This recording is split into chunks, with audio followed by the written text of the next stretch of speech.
ভারী বৃষ্টিতে পানি নিচে তলিয়ে গেছে মেট্রো স্টেশন। বাইরে থেকে পানি স্টেশনের ভেতরে ঢুকে পড়েছে। স্টেশনে নামার পর অপ্রত্যাশিত এ বন্যা পরিস্থিতিতে কিভাবে গন্তব্যে যাবেন তা নিয়ে বিভ্রান্তিতে পড়েন যাত্রীরা। এ সময় দেখা যায় অনেক যাত্রী স্টেশনের ভেতরে পানির মধ্য দিয়ে হেঁটে যাচ্ছেন। কেউ কেউ জুতা খুলে এবং ট্রাউজার গুটিয়ে পানির মধ্য দিয়ে স্টেশন থেকে বের হন। মঙ্গলবার ভোরে ভারী বৃষ্টিতে ডুবে যায় দুবাইয়ের অনপ্যাসিভ মেট্রো স্টেশন। খালিজ টাইমসের খবরে বলা হয়েছে, roads and transport authority red line বরাবর অনপ্যাসিভ মেট্রো স্টেশনে পরিষেবা বাধা সম্পর্কে দুবাই মেট্রো ব্যবহারকারীদের অবহিত করার জন্য একটি বিবৃতি জারি করে।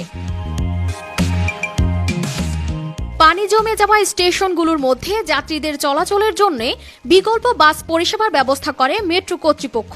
সংযুক্ত আরব আমিরাতের দ্রুতগতির রেল ব্যবস্থা এই দুবাই মেট্রো। এর দুটি লাইন শহরের কেন্দ্রস্থলের ভূগর্ভে ও উড়াল পথে চালিত হয়। সবগুলো ট্রেনই স্বয়ংক্রিয় ও চালকবিহীন। বলা হয়ে থাকে, দুবাইয়ের মোট জনসংখ্যার প্রায় 10% মানুষ মেট্রো ব্যবহার করে।